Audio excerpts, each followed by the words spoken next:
evening. I'm Kimberly Crenshaw, Executive Director of the African American Policy Forum and Faculty Director for the Center of Intersectionality and Social Policy Studies at Columbia Law School.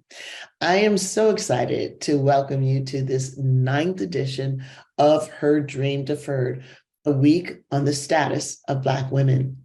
Since 2015, the African American Policy Forum has hosted this week to raise questions and draw attention to the marginalization of Black women, girls, and femmes.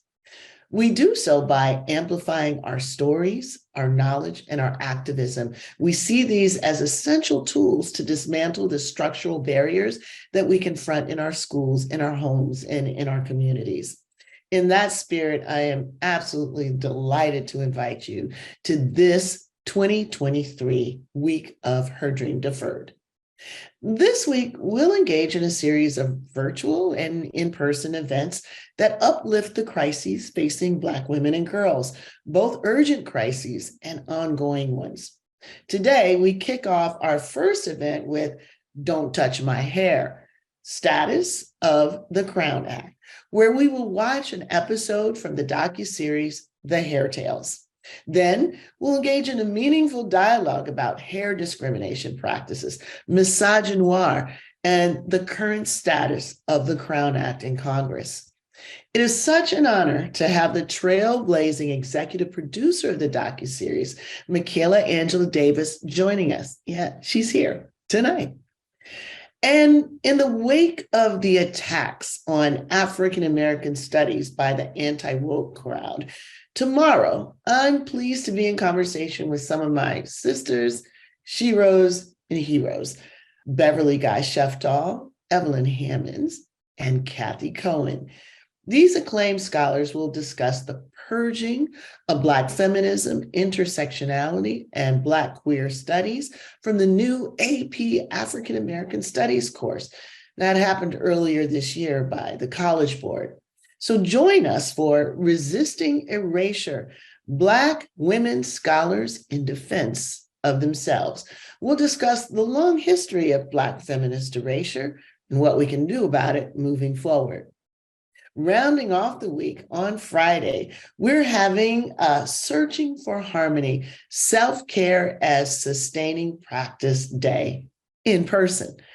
We'll explore practical ways to find momentary rituals of care, so important in this current political arena. We hope that this will nurture our energy for another year through activism, reflection in our Black feminist community.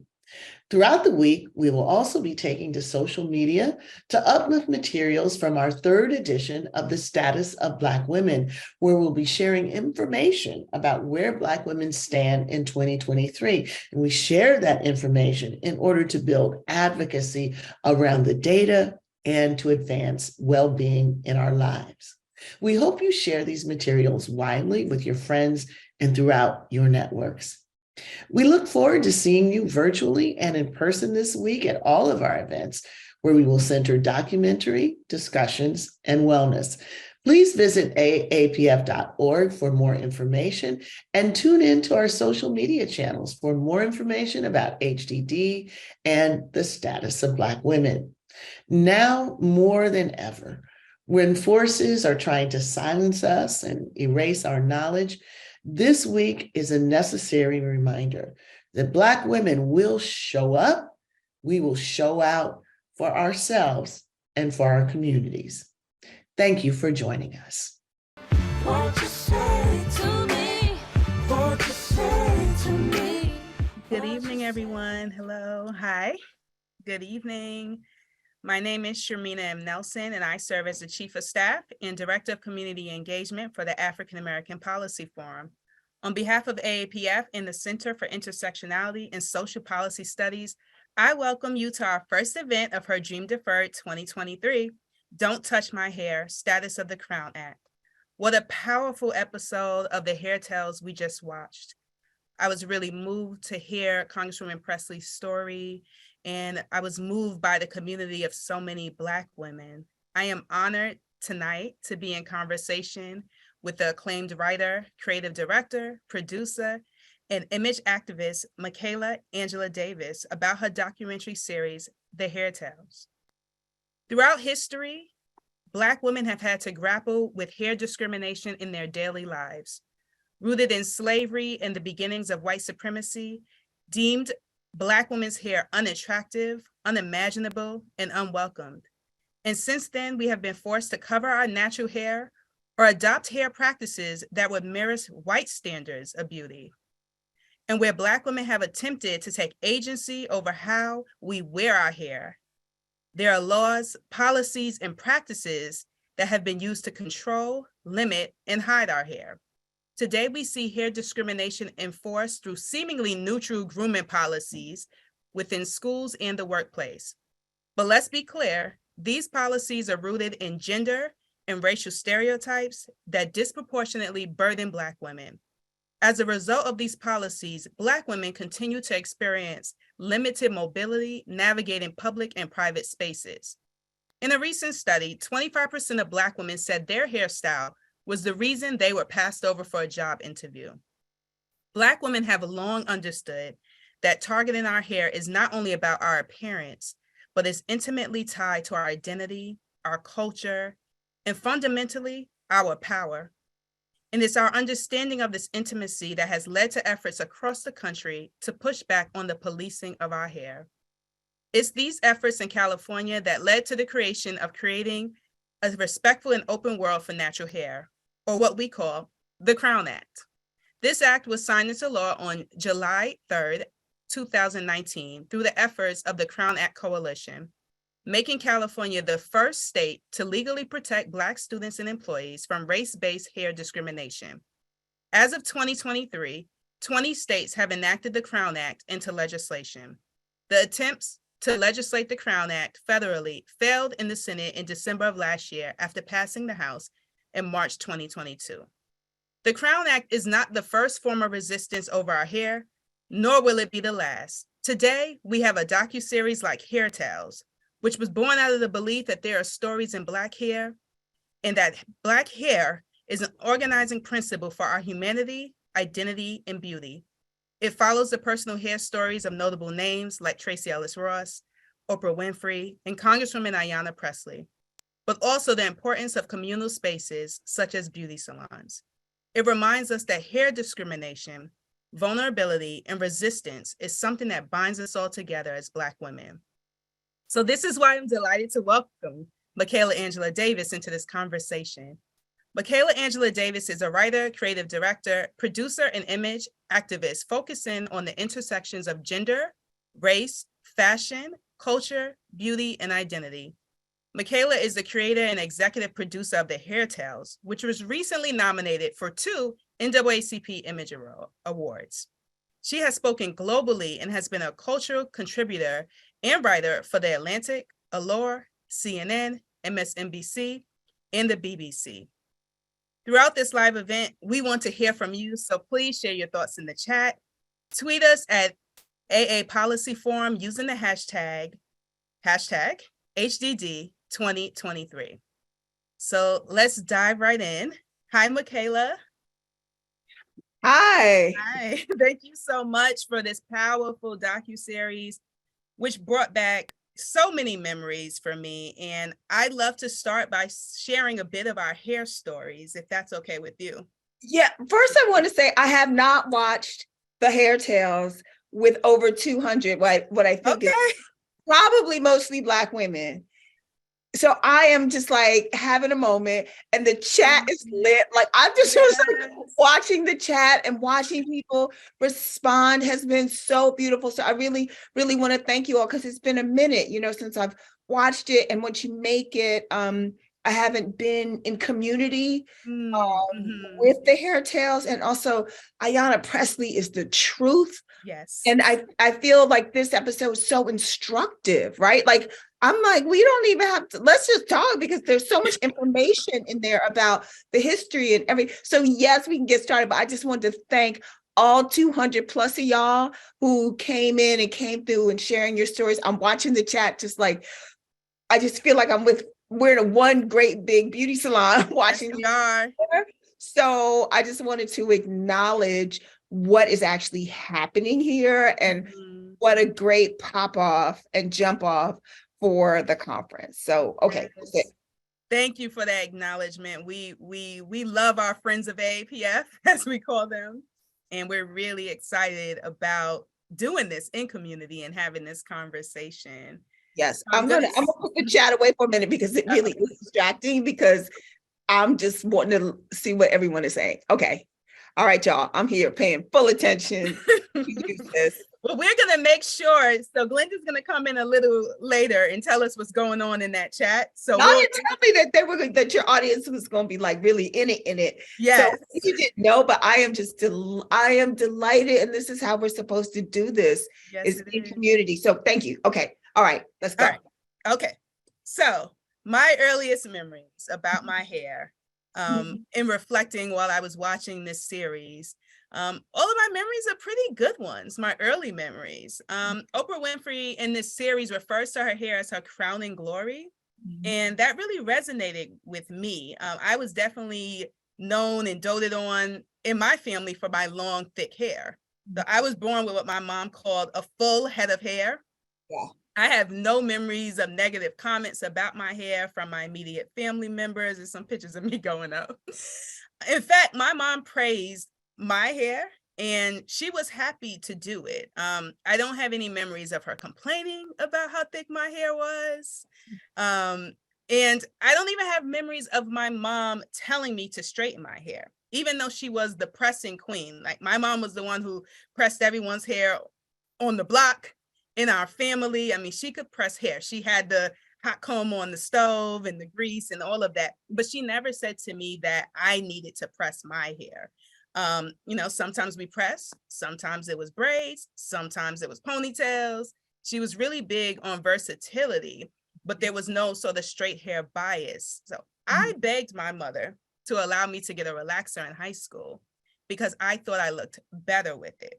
And I think my story is a little different from many of my friends and colleagues because I had the support to leave my hair be, but that family support didn't shield me from sort of the societal pressures. Do you remember why you wanted a relaxer and wasn't happy with just a press?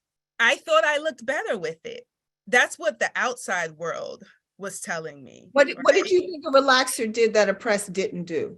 Well, I thought one, I could have it all the time, right? And I sweat. I sweat in my family, right? So you get your press and it lasts to the end of the day. And you come home and I would have my fro again. I wanted to be able to keep the straight hair always. That's what I was digging at. Okay. Yeah, I wanted to keep it always because I thought it was my best look. And I begged my mom to get the relaxer. She let me do it. About 3 to 4 years later, the hair broke off as she warned me it would.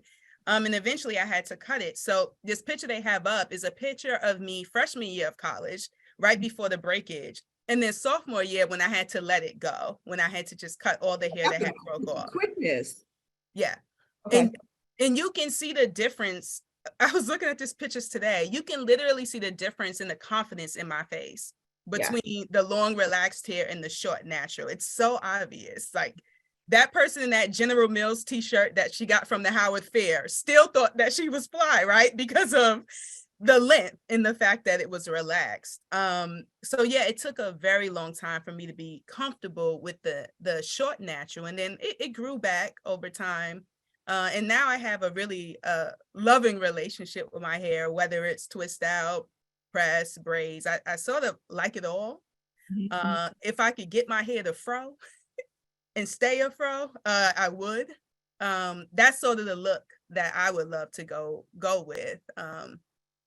And speaking of fros, you are known for your signature fro. So can you take us back a bit to some of your early memories? And do you have a time before the fro? Do you remember how you used to wear your hair? Or did you always have the fro?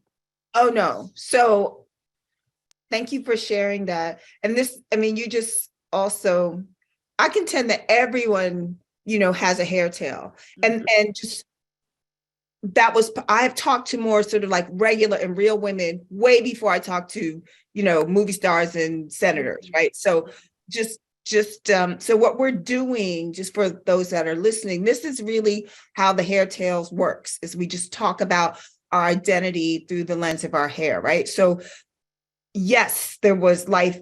I had a life before the Afro, and my hair was a flashpoint in my family and the community at large, because it was blonde and nappy, right? And those two things didn't normally go together. You were either, blonde meant straight and white, and nappy meant black. And so here I was, and I was very, obviously I'm like, what is it? I'm fluorescent beige. I'm that light skinned, right? So I'm light skinned with this blonde hair and light eyes. And so, but it was really my hair that was the flashpoint that was so different. I didn't know anyone or have anyone in my family that had light hair. It wasn't until I had one auntie in the South who I'm obsessed with, because she was the first person I saw with hair that was color of mine. So I didn't feel outsidery, but I just knew that this is why everyone talked about my hair. And I had long, thick dookie braids, right? So as a young girl, so I wore the typical hair like everyone else, like the two ponytails in the back and the one on the top. My grandmother was probably the only person that wasn't intimidated by the thickness of my hair, because my other sisters and brother had that more kind of looser curl, what would be considered more like mixedy hair. And while I was lighter, I had thicker hair. My hair was my locator of like, okay, she really is a Black girl. So that's why that's my personal attachment, because there was a lot of confusion because of my skin color or my eye color. Like my hair like locked me in with Black girls, right? Like this was how, and that's where I always ever wanted to be, was in the company, in the community of Black girls and Black women. So the thing that was going to keep me connected, I had to keep sort of alive.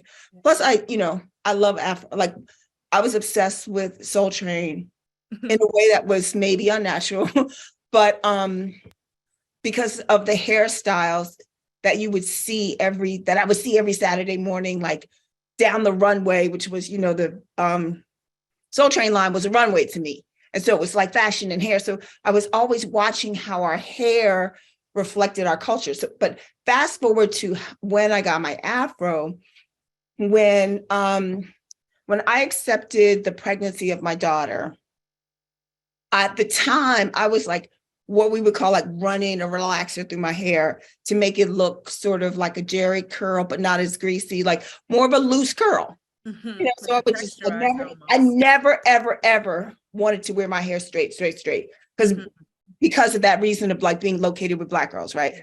Because if I had straight blonde hair, like forget it. So I was using a relaxer as a fake texturizer, right? And when I went to my obstetrician, I wanted to know, was there any, neurological damage, any problems that a relaxer could have on my pregnancy? When I came back, he had a stack of papers on his table, like this high, but it was all on frosting, permanents, things that white women did to their hair. He was like, there is no FDA regulation on relaxers. There's no research. It's just chemicals that you can buy. I don't know. So once he said, I don't know, I just shaved my head. And then I was like, yo, this is giving me more time. Like I have 15 more minutes to sleep.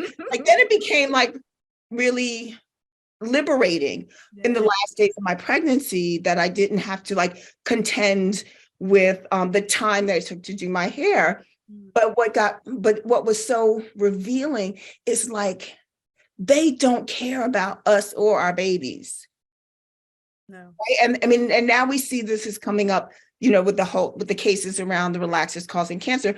And the one woman that did do a little bit of research, not a little bit, but she's done as much as she can. She's also featured in the Hair Tales, Pam Farrell of Cornrows and Company. And she did find that there had been some significant neurological damage to practitioners. Mm, Because you have these women who are putting the chemicals in the hair, mhm. getting the fumes, often in places that don't have good ventilation.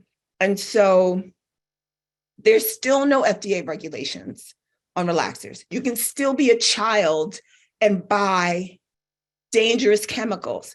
And in one of the other episodes, Pam talks about that. Like, no one else, no other children, no other people's children do they sell and market chemicals to. Only ours. Those like Just for Me and Yes, and with all the catchy songs, yeah, like flipping their hair. Yeah. that's right. And so that's how I got my afro, because I wanted to protect my child. Yes. Right. And then it was interesting because once I started having it, like the positive affirmation from like my community, especially dudes, they were like, yo, because like this is 1990, y'all. So this is before, I don't know, Macy Gray or Maxwell. I actually talked Maxwell into wearing his hair that way. So this is, there weren't a whole lot of people rocking fros that weren't, from the civil rights movement in 1990. So it was kind of it was a modern look actually in 90 to rock a fro. Yes, yes. So, and then, my mentor was Susan Taylor, and I always looked at her because she had a signature hairstyle that was Black. Right. So those cornrows and her page with her cornrows, like, floating off to the side like a goddess. Like, I'm like, I want something like that, but that's mine. So the afro kind of gave me a definitive silhouette that was Black. Beautiful. So considering Yes, that, Susan Taylor. See that? Goddess giving. She said, I don't care if my braids start in the middle of my head. I am being buried with my braids. She was like, I don't care. This is who I am. And I support that. yes. So understanding how you got here with your hair journey, right? And your commitment to your fro. I was wondering if you could share with me perhaps the craziest thing anyone has ever said about your hair. And if you need time to think about it, I also want to hear from the people in the chat. What are some of the things that you've heard from family members, people at work, people in your community about your hair? I can give a quick example. I have multiple family members who respond to my natural hair by asking me, when am I going to do my hair? And it is always the craziest thing to me, because if you know how much time it took me to even do these twist styles. No idea. I absolutely did my hair. But that's something that happens more often than I probably want to admit to.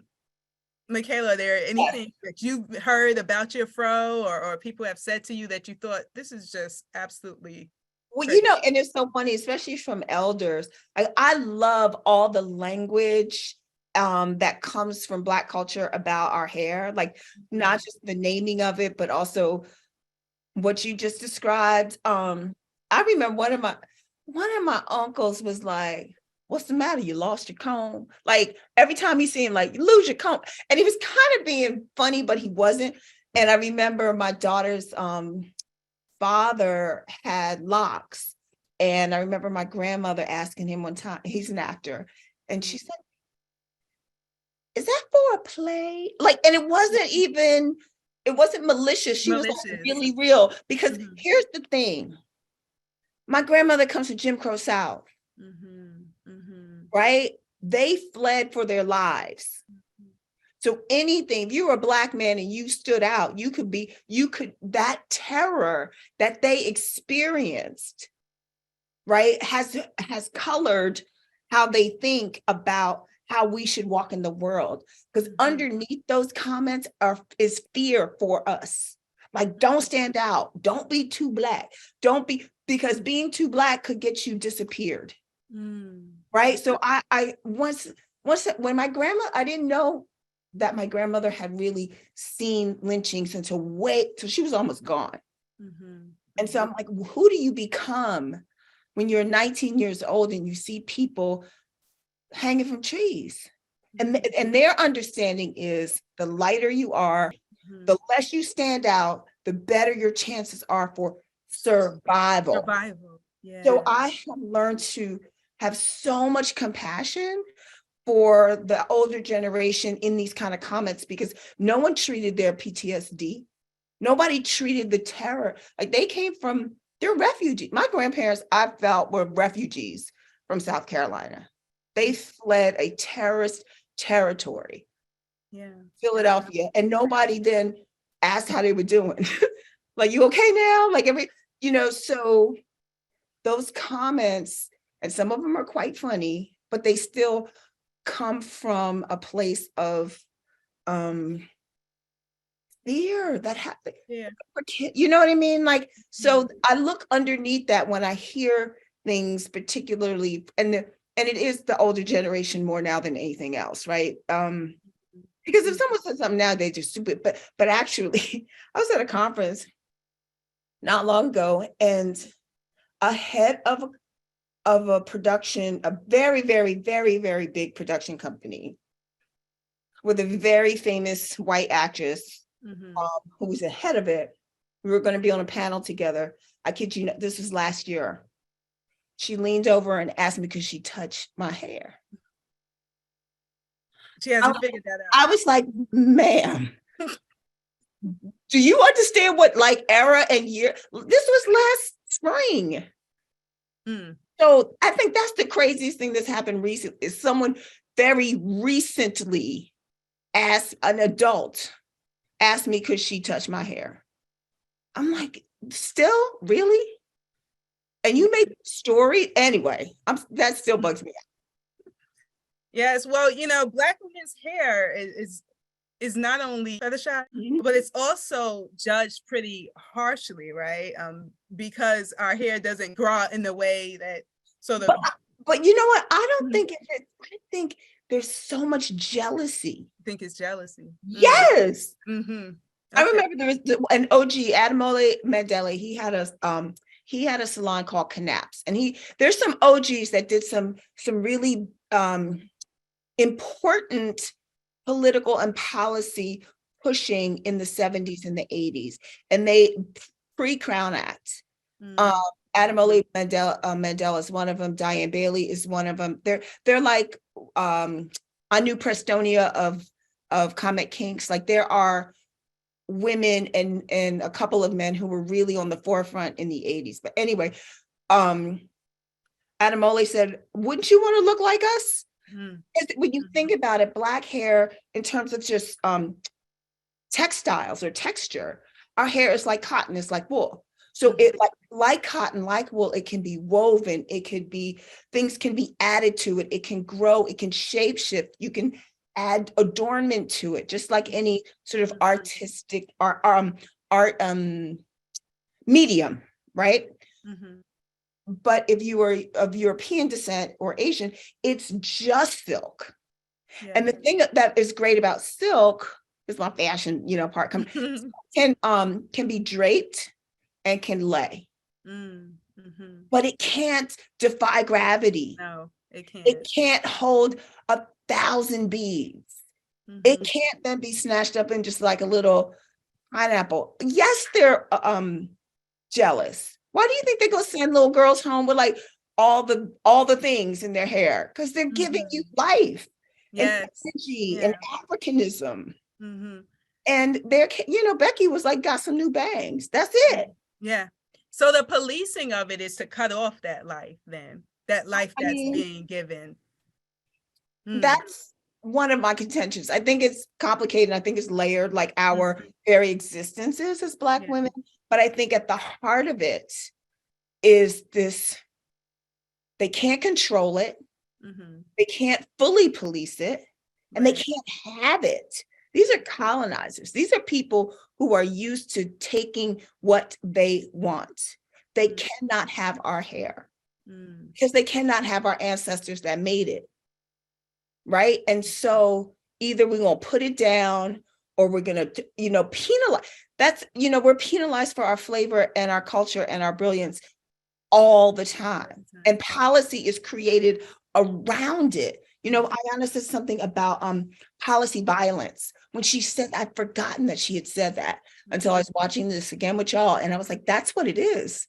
It's policy violence against our, what is like the flashpoints of our identity, of our Blackness. And for Black women, our hair is such a flashpoint because we just keep flipping it. We keep confusing y'all. We just keep like, they don't know what to do. They don't know who we are. If you worked at a white corporation, you come in tomorrow with your hair and extensions, your coworker could pass you in the kitchen, not know. Y'all on the chat who work in that environment, y'all know what I'm saying, right? Like they can literally not know who you are because you flipped your hair. And they don't have that ability to be as layered and complicated and brilliant as we are. So yeah, I think they hate me. You think they're hating? I do. Mostly hating. Yeah. So one thing that was coming to me, and as I was discussing with the team and just really reflecting, we were thinking of it more of like the intersection of patriarchy and racism literally sits on our heads, right? And so this idea of turning it into a crown, and Congresswoman Presley said it so beautifully, right? That you don't have to have hair to have a crown, but it is the best tradition of liberation, embracing something that is being used to oppress us that means so much to us. And when I was watching the episode, it was really evident to me the amount of weight in which we carry our hair, even understanding what it meant for me to have to cut that hair off. Yeah. And that means that there's a heightened sensitivity about the loss of that hair. And so what came to mind is, and there was a picture that flashed across the screen, thinking about being in an industry that produces these images about beauty and what it means to be beautiful and have this hair, and then losing your hair and being ridiculed for it.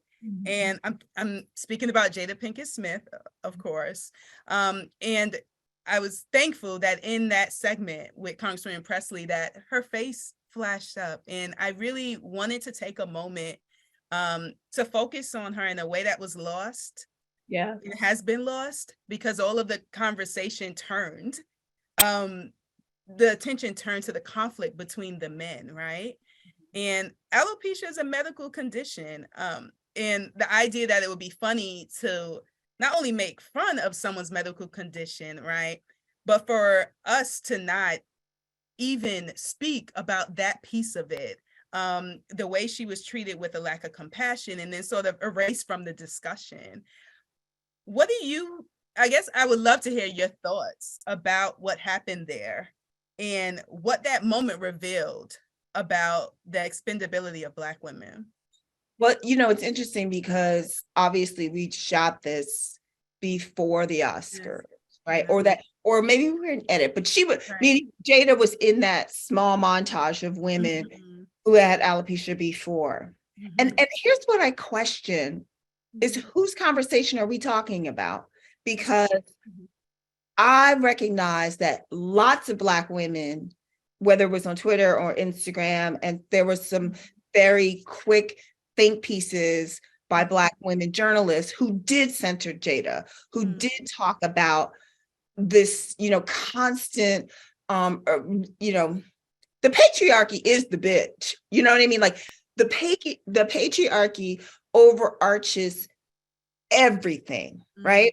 So I just want to acknowledge you asking me the question about, I found that it is the most prevalent oppression that it kind of globally connects us is the patriarchy. But with Jada, I think, again, I saw lots of Black women talking about it, but it's just like which of these sort of media platforms or where are Black women's opinions, important. And I remember even being asked to talk about it on because, and this is after I had left CNN and I have left the news because the discourse was so degrading to me. Mm. And I'm like, I am not getting on as Lucius Lyon from Empire would say, I'm not getting on white man's TV Right. and not talking about Jada. And so they weren't interested in talking about her. They were just interested in the slap and the thing and the boys and the boys. Right. And so there's also, that's the thing that we really have to, I think, interrogate is just whose editorial lineup do we get in? People are not interested in Black women's stories. People are not interested. When I say people, I'm talking mainstream media, right? And that's why the word, it's taken me a lot of years to make the hair tales. I've been wanting to respond to good hair, like for real. Because after I saw good hair, I was like, yo, this is his one lens. And I had always seen hair as being, you know, as you said in your opening, like hair as an organizing principle to talk about Black women's identity is my thesis. Right. That I have been working on for a long time. And then to see that this film had become everybody's only reference, right, of hair and Black women's hair in a mainstream way for years. And I was just like, it was when we were even pitching the show, that was everyone's, you know, like good hair. I'm like actually not like good hair. Like actually not. Right. And it took a long time, but we did what we did. So my point is, I think it really is about like what this conference is about, what doing the hair tells. We have to tell our own stories because you don't have to tell me ever again whether you're interested in me. Your programming and your policy proves what you care about Black women. Yes. So here we got to do our own work. And it, you know, I'm not a multi-million-dollar comedian with a sack that could get you know, who can go with the good old boys. Because that's the thing about the patriarchy. Black, powerful and rich men, white men love them. Whether you're a rapper or a comedian or a basketball player. So you get to have access to that white boy money in a faster track than even say an Oprah.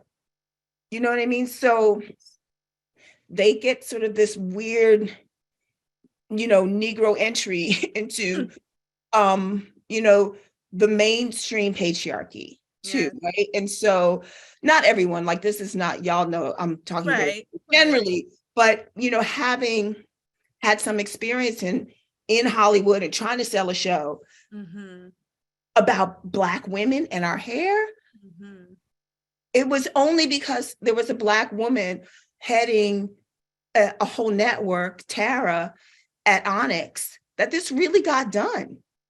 And then after I got Tara, Oprah Winfrey was like, you had me at Hair Tales. And so once Oprah's name came in, and my friend Tracy was like, I love it. So you walk in the door with Tracy Ellis Ross and Oprah, and Oprah. more doors open, but it doesn't swing the way it would for Chris Rock still, even with Oprah and Tracy. Yeah. You know what I mean? And it took that to get this done. I am clear on that. Well, it was absolutely necessary for Black women to be at the center of both the creation of this and the presentation, because we see what happens, right, when we're absent from the discourse. Exactly. Yeah, so that was a necessity. And one thing I just want to thank you for before I go to Glenda to tell us what's going on in the chat that we're so interested in. I see it down there. Do you see it? Yeah. So one thing I want to say thank you to you for including that piece about loss and presenting it with such empathy and compassion. And when we spoke briefly earlier today, I told you that I myself suffer with alopecia areata, and I hadn't decided if I was going to say that tonight. And you responded that you made this episode for me. So I want to say thank you for seeing me before knowing me. So thank you for that. There is a picture here. Oh my goodness, thank you. Oh, wow.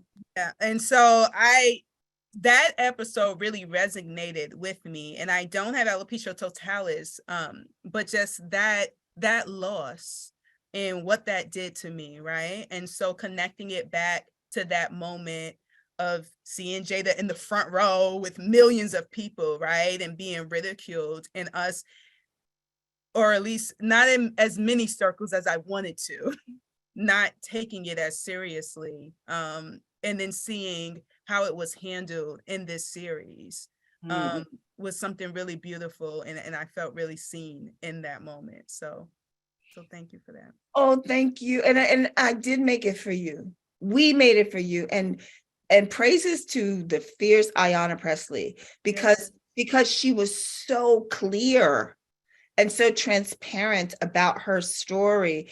It helped, it helped tell the bigger story of not just hair loss, but Black women's loss in general, and how we often have to just pick ourselves up and rearrange and renew ourselves, right? I mean, but also look at her swag. Like when she first started showing up with her hairball, and I remember watching her like on MSNBC and just watching her waiting to talk, like her waiting face, like this one that we're looking at right now, is so fierce and so beautiful. Like her beauty was revealed, but it took that hero's journey, the courage, face her own identity, gone in a way, to create space for this new thing. Like it's really like that butterfly effect. And Black women have to do that all the time. We have to sometimes lose our lives, our children, and then become senators, right? And then become people who are working for gun control. Like we lose so much, and then rearrange, and then become, and then transform. And through our transformation, we transform others, and we create, as she said, the possibility for policy that can heal. Only a Black woman would say that, y'all. Yes. Let's be clear. I was thinking about legislation for healing, right? So thank you. And I thank everyone who is here and stayed and watched and continue to watch, because our goal was that you would find yourself in one of these stories, in all of them, in some of them, and watching it again with you all. I just got so much gratitude for all the beautiful, amazing contributors: Michelle and Deocello, Micheline Thomas, Black Archives, Seble, who works for Solange Knowles and the graphics. Like it was just it was a big Black girl gathering behind the scenes as well. And I hadn't felt it till I was watching it with you all, like all the other Black women that poured themselves into this show, the executive producers. So thank you. And I'm so excited to hear from Glenda, like what is popping. Yes, so let's go to Glenda, our Director of Programs and Advocacy, to tell us a little bit about what she's seeing in the chat. What are the folks talking about? Thank you both. My goodness. Wow, what an amazing project and an amazing joy to watch episode 3 of the Hair Tales and Community tonight. And thank you so much, Michaela and Shermena, for the wonderful conversation. And thank you, audience, for the lively dialogue. It was quite the task to keep up with you all in the chat. Before moving to our closing roundtable, I'll give some highlights from you all tonight. So on the question that you posed, Shermena, about what people have said to our audience members about their hair, Willie S. wrote, "My story includes an older woman, a beautician, who hated to do nappy hair. She reinforced the negativity of being a woman with nappy hair to me." Rochelle Baptiste wrote, "I can't tell you how many times I have gone from straight to natural, depending on where I worked." Shaking my head, those days are gone. I love to hear it. I know that's right, Rochelle. Ernest says, as a young boy who watched his sister after school until my parents got home from work, my sister who was asleep. Uh-oh. Linda froze up on us. Let's give her a moment. For me as a big brother to great bond with my sister, and many years later it helped me with braiding my own daughter's hair. I think that's so beautiful. To reflections, other reflections that came up in the chat was, we have to remember that even Venus and Serena Williams were persecuted for their hair on the court. From Chris Washington, those types of comments are not just a Southern way. My family's from Panama and did not believe that the locks that I have growing from my scalp were real. They thought it was extensions and didn't like them because of the West Indian negative ideas about locks or quote unquote dreads. Other questions or comments in the chat that I think are important to elevate because it's about legislation. And that is Jacqueline shared that the Arizona governor signed the Crown Act on March 17th. And Elizabeth McDowell asks, is the Crown Act something that will be legislated at the federal level, or will there be individual bills for each state? And I'll pause on that because I know that that's something that you're passionate about as a call to action and part of why you're driving Hair Tales as a vehicle to tell stories. And it's certainly something that we're passionate about at the African American Policy Forum. I'll go back to you, Shermena and Michaela. Thank you. Well, thank you, Glenda. Thanks, Glenda. So We got like Glenda on the street, you know, like, she's our correspondent. She's that's right, that's right. Quickly to the Crown Act. So there's 20 states, 30 to go. Go to thecrownact.com to follow and see how you can get involved, because the goal is, of course, for it to pass federally. But it doesn't pass. It does, you know, it went to the floor just last year. It doesn't, it's gonna be hard. Yeah. So the strategy is to go state by state and sometimes county by county until we can have it passed federally. So it's the goal. So everyone can be involved, even if it has passed in your state. There are ways to stay involved and keep the pressure on. If you go to thecrownact.com, and of course you can follow all their social channels. There are other organizations like the Color of Change, the Urban League, that are also really behind it. SAG-AFTRA really got behind the Crown Act. And you know, when AC said that now it's time for culture change, and that's why I believe the power of storytelling is so important, because stories create and change culture. And they push policy. Yes. So speaking of how stories are told, and now that we know we're in a virtual hair salon, the women in the salon are heavily featured throughout the docu-series. And I wanted to talk to you a little bit about why you chose to use the salon as a reoccurring motif in the series. Well, to me, the salon section of the show is the heart of it. So it's basically a journey with 3 stops, right? There's the table where you're with Tracy, and there's the storytelling, right? There's at the root with the experts and thought leaders, you know, Joan Morgan, all those folks, right? And then there's the salon. And to me, the salon was the heart of not just the series, but of our communities. Salons are places that hold communities together, that hold them down. You know, Dr. Gill, who talked about it so eloquently in her book, The Beauty Shop Politics. Beauty Shop Politics was the book, or was the scholarship, I should say, it gave me permission to really pursue creating the Hair Tales as a thing. I felt like I really needed it to be rooted and grounded in sound.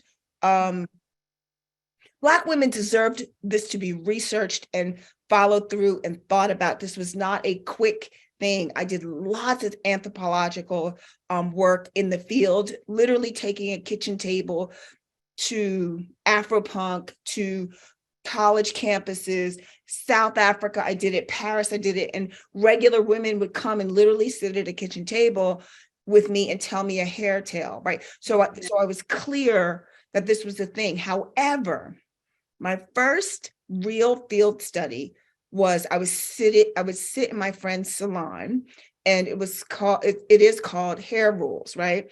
So Dickie at the time, the New York Times called him the texture guru. So Dickie was talking about texture very early. And his salon was one of the places where a lot of women would go to transition, meaning they would go from their relaxed hair to natural hair. And he had a lot of women who were in big corporate places and CEOs and leaders. And it was a big thing for them to transition. And I would sit in his salon, and during his consultations, I would hear within 10 or 5 minutes, hysterical laughter, like wailing, crying, like, because there was just all this memory in their hair. And there's something about being in a salon, being among community, being in the safe space that you could hear these stories. And in a sort of structure, the salon served as our Greek chorus, right? So if you know about, in terms of theater or narrative structure, they were there to support the themes, and not only just support the themes, to actually create some of them. Because if we're not talking about it in the salon, we're not talking about it in real life. So I didn't want it to seem like, or to feel at all as an outsidery thing. Because y'all know, you've seen some of them beauty shop things or barbershop things where there was some white producer, like, Yes. It's from the inside out. We know, we can feel it, right? So we started from the salon because that's where the workers are. That's where our life is. And that's, I said that I also made this for the millions of Black women who stood on their feet with their hands in our hair, giving us beauty, giving us pride, sending us to school, holding our communities down, like working tirelessly to just have a moment, right? Yes. And so the salon is our space, and it's one of the very, very few places on this planet where Black women can be and can be and amongst themselves in a way that is so democratic. We were speaking earlier, and I was like, you can be in a salon and you could be sitting next to someone who is an atheist, a Muslim, a devout, like holy roller, a governor, a girl in Section 8 housing, someone that just got out the pen, someone that just got to Yale. Like, there are very few other places that allow us to be together like that. Like, church don't give you that. Sororities don't give you that. Like, there's rules, Yes, and of conduct, like there's something about this line. If that's the person that does your hair right, you're gonna be there. I know people that will drive from like New York to Detroit. Like, you live in New York. She's like, yeah, but my girl's in Detroit. So I'm like, I go to DC still to go to my hairstylist. That is noteworthy. New York. Right. And I remember one of my pilots, because like I said, I've been working on this for a while. I did with Stacey Abrams before she ran for governor, but we knew she was gonna. We were in her salon in Atlanta, and here's a gubernatorial candidate literally sitting next to, a freshman at Clark Atlanta. That's the beauty of a salon. And like I said, there's no Karens in there. There's no patriarchy ideology. We all working on that, right? But just not and often you can go there and your children maybe aren't even there. Like, it's a moment of rest for a lot of Black women too. So this wouldn't work without the salon. No. It wouldn't work if it was just like celebrity interviews, right? Yeah, nah. Yeah, and I loved you making sure that it was authentic, right? Because hairdressers, right? Yeah, as someone actually even said in the chat, right? There are some people who have some not so great early memories of the salon, whether it be refusing to do their hair because it was nappy or relaxers being forced on them. So I think it's just beautiful to have that honest conversation. Yeah. It's a complicated place. We're embracing the history, right, of the space, but just still being cognizant. Congressman Presley even talked about, the idea of holding your ear, right, to not get burned. And so you have some of those memories, Right. But also Did your mother press people's hair in your home kitchen?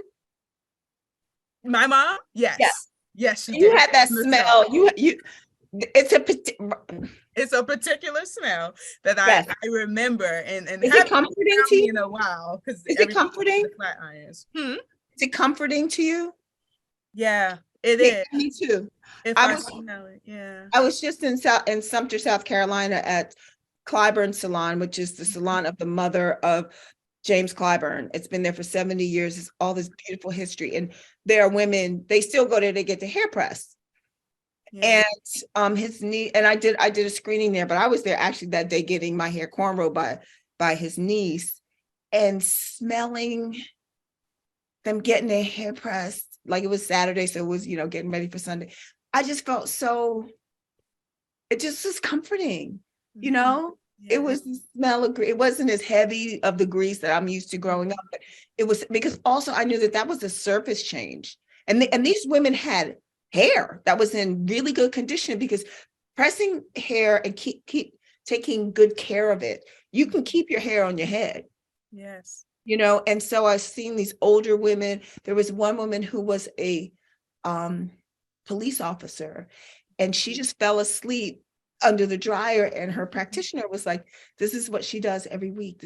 She gets a nap. She gets a moment to just sleep. And that struck me. I was like, yeah, she doesn't get any peace except for in the salon under that dryer, that heat and that comfort. And these Black women are here to care for you. That's a powerful space. Yeah. Someone said yes to Dax. For me, I wanted to be a part of the conversation. So because my mom could do hair, I didn't always get to go to the salon, but I remember knowing, hearing from my friends, you get to kind of listen in on some of the gossip or just knowing what's going on in the community. And I really wanted to be in that space. And once I was in college and had a consistent hairstylist, who I'm still very close with to this day, right? She became almost like a therapist for us. Member therapist, right? Yeah, right. So we have a crew who used to be in the salon at the same time, Fridays, every 2 weeks, who now still speak to each other. And we don't even live in the same state, but it has that's the effect of it, right? We're all very different, to your point. But we were all in there and having conversations. So it's pink lotion. Okay. Remember whoever just put pink lotion in the chat. We spent like 20 minutes talking about pink lotion on our production. Yes, we did. Like, I feel like that's going to be a whole, I don't know, maybe that's my next movie. Yeah, I think you're going to have to do something with that because that is a conversation. Because I told you, I used that pink lotion. I remember once when I was a correspondent on CNN and I was talking about what the implication. Oh, Dixie Peach, that's my favorite. That's your favorite. Oh my God, thank you to whoever put this together. Anyway, it doesn't smell like peaches at all, but it smells like heaven to me. But I remember once being on CNN before the Obama got elected, and they're talking about the implications of this Black family of being in the White House. And I said, y'all don't understand, this is going to be ovens and pink lotion in the White House. And I remember the correspondent looking at me like, what did she just say? Imagine if you don't know what an oven is in terms of hair and pink lotion. Like, it sounded like I had maybe little aneurysm or something. Like, she just started saying weird things when I made that comment that this is a new thing. Like, the White House, they never had, a flat iron in it before, I'm sure. So, but I use pink lotion as this metaphor for Black girl culture is fitting to be in the White House. Yeah, imagine not knowing any of it. That sounds crazy. Yeah, pink lotion. What are you talking about? I think it was like promo or somebody. Like, what? Never mind, just keep moving. Yeah. You know that, and that's what we do. Like we give little, we like or I did smuggle in our culture, and every Yes. once in a while say something that that only Black people, only Black women Yes. understand. Mhm. I don't care if it was CNN. I said pink lotion.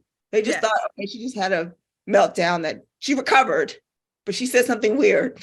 Right. But everyone at home knew exactly what you were speaking Knew about. exactly what I was saying. Twitter Sure. was with it. Like when I went back, Black Twitter was like, she was talking about pink lotion on CNN. So Yes. And loved it. little wins. So speaking of what's next, serious, well, it might be the Pink Lotion docu-series, but y'all might have started it right here at the, but so what's next yeah, for the so Hair Tales? What's next for you? let's see. So what's next for me is I'm about to go under and write for probably most of the year. But to be honest, like I have been moved by sort of the Pan-African conversation that the Hair Tales has brought about, like people hitting me up in Europe that were like, when can we see it's now on Disney Plus UK, but I have been, like I said, in my research, my field study, I did go to Paris, and in Paris they're just women from all over the continent, and their stories and the mysticism and the ancient history and the rituals around hair, going deeper back to like literally back to the roots, is I'm starting to get very interested in that. Like I have to keep it back for a minute because I really do have to write. Like I just know more production.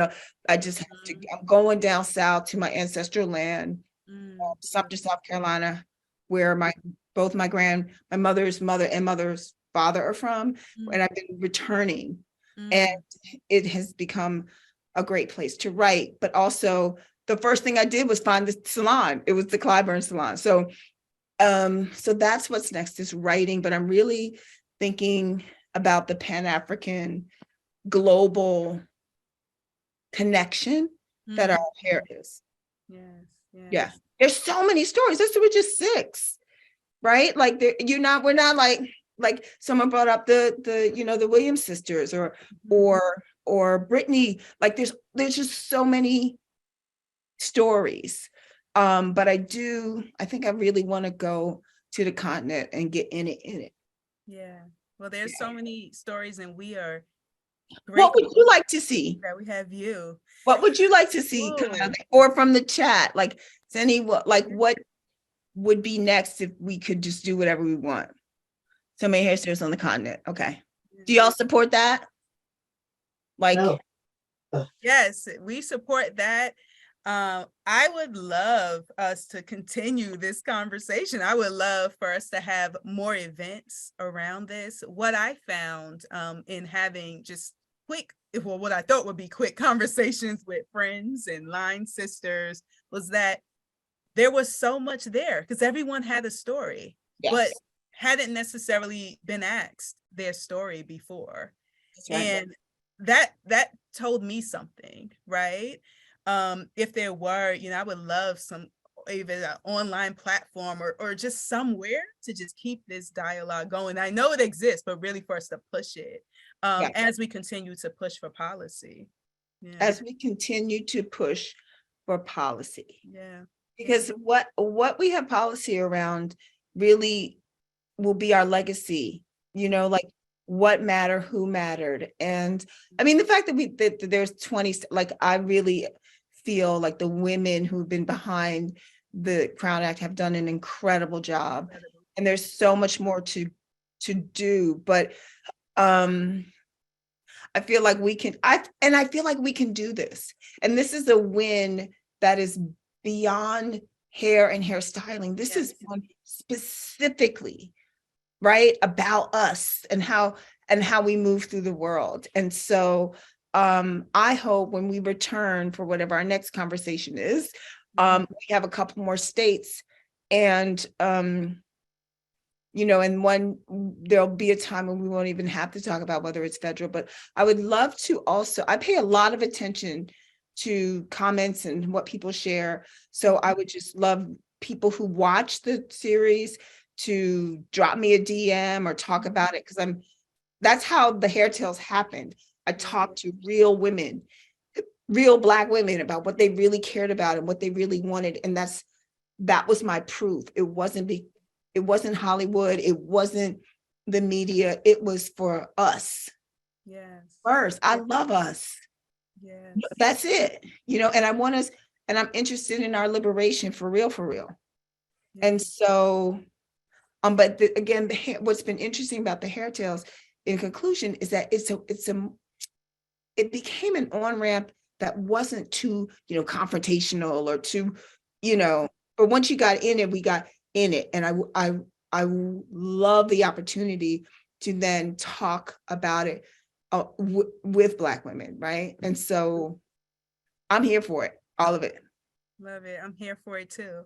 So I will close us out.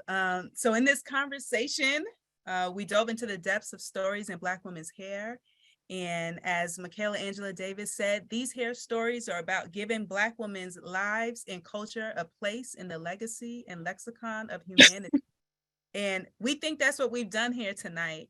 My deepest and sincere gratitude to Michaela for this wonderful discussion and for the amazing docu-series that reminds us not only of our own individual hair tales, but our collective and shared hair journey as Black women. This conversation, celebration, and learning of our hair does not have to end here, and it won't. We already are thinking about what's next. But if you enjoyed this episode with Ayanna Presley, Embodied Liberation, we highly recommend you go back and watch the entire docu-series, The Hair Tales, on Hulu. And Michaela has invited you to write to her, right? DM her and tell her what you think about the series or any particular episodes, because it was made for us to be in community with each other in our hair.